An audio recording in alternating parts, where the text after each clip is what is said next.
Martin Luther had their work cut out for them with Engelbrecht now gone out of the lineup here as well. So great win tonight. Coach Tim Grove joins us. 79-62 win over Martin Luther College. Looking at that score up north, it's in overtime, 83-83. Wow. Well, we knew it'd be a great basketball game, and I guess it's turned out to be. So, that'd be a fun one to keep track of there, 83-83 in overtime. Interesting. Yeah, most definitely. Second half, great improvement on the offense, and probably one of the better halves all season. Yeah, I think it was. You know, we did something a little bit differently tonight with our rotating defenses a little bit and try to keep the offense a little bit off guard, not really know what's going on. And I thought we did a pretty good job of that. And I haven't seen stats yet, but our free throws couldn't have been very good in the second half. At least it felt like it to me. Yeah, jeepers, only 50% in the second half, 54% in the second half. And after shooting them so well the first half, of course, after our night at Northwestern last week, shooting them so poorly and losing a close game, that's the thing we talked about a little bit this week was just, when we get those opportunities step up, we got to knock them down. And really proud of that the first half. Second half, it tailed off a little bit. But yeah, I thought we did a good job, the entire half. I thought we for the most part took away what they wanted to do.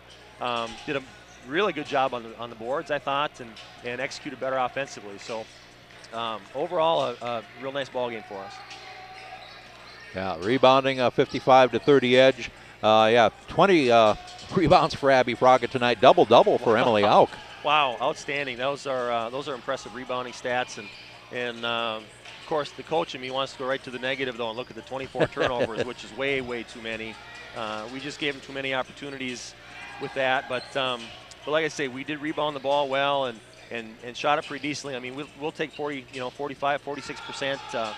And shooting 12 threes, that was pretty good. We only had 4 3-point opportunities the second half, which is good. That means we're doing some other things right and executing our offense and getting the ball inside and doing some of those things. And even Emily, she got the ball inside and missed a couple of those as she normally does. And she got some good layup looks, and she's a tough matchup for the players inside, and just using her athleticism is pretty good.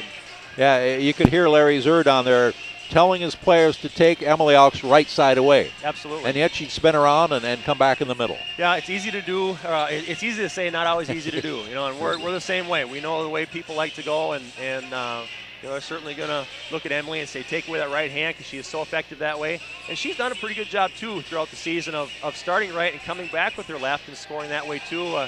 So, she's a tough matchup, and she's been playing great for us. And hopefully we can continue things into tomorrow. Yeah, and yet you're led tonight by 21 from Kendra Wyckoff, 17 from Corey Becker. How about her output tonight? That was great. And the more aggressive she is, the better player she is. And she did a real nice job tonight. We got some nice balanced scoring there with 4 players in double figures.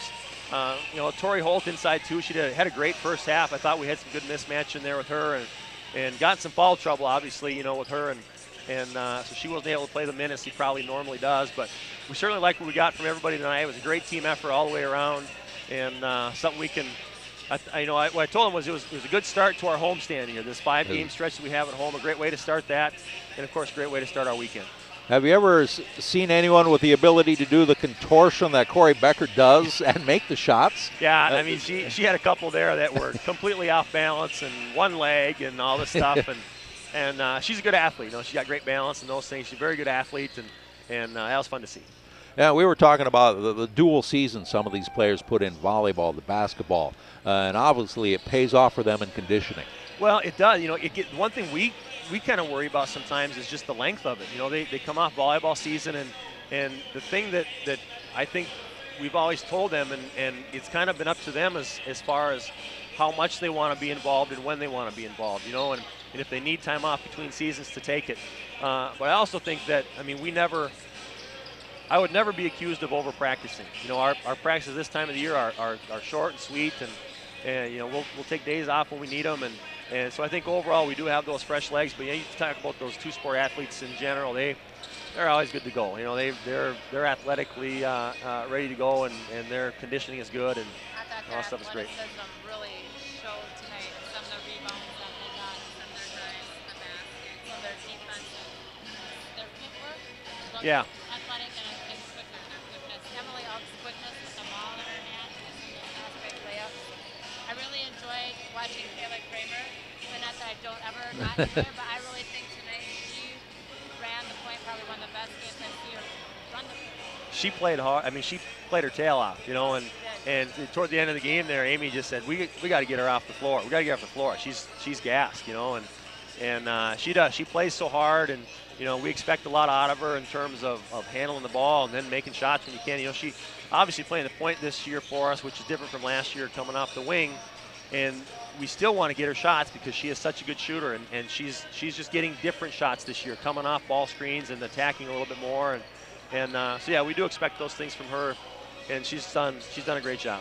Yeah, just how wearing is it for these young ladies going against Martin Luther and that physical style of play? It is so physical. It is so physical, and it's draining, not only physically but mentally. I mean, they just know they're coming after them, and it's just a draining style to play against. Their hands are everywhere, and early in the half, you know, obviously we got some whistles on that, which was good. You know, they're around the whole country, basketball top to bottom. You know, they're allowing that one touch, but nothing after that, and when that's called, that allows for some free play, and you know, it hurts a team like Martin Luther a little bit more because they do want to play physical and get up in you a little bit more. All right, well, a little time to savor this then. Tomorrow, Bethany Lutheran at 3 o'clock. Yeah, tomorrow Bethany Lutheran coming in, and told the team they got about a half hour to enjoy it because halftime of the men's game we'll be up preparing for Bethany Lutheran up in the classroom. So we'll be ready for that and hopefully come back ready for a good one tomorrow. Okay, Coach, congratulations on the win. Thanks for joining us. Appreciate that. Thank you very much, and hi everybody out there to Cougar Sports Network land. I know we've got people out in Rapid City watching and down in St. Joseph and all over the place. So hi to all you, and always fun to have you tune in. The final is in. St. Scholastica 87, Northwestern 86 in overtime. Wow, what a ball game. That'll be a fun one to watch on film. Yeah, that is well. Appreciate it. Thanks, guys. Thanks, Coach.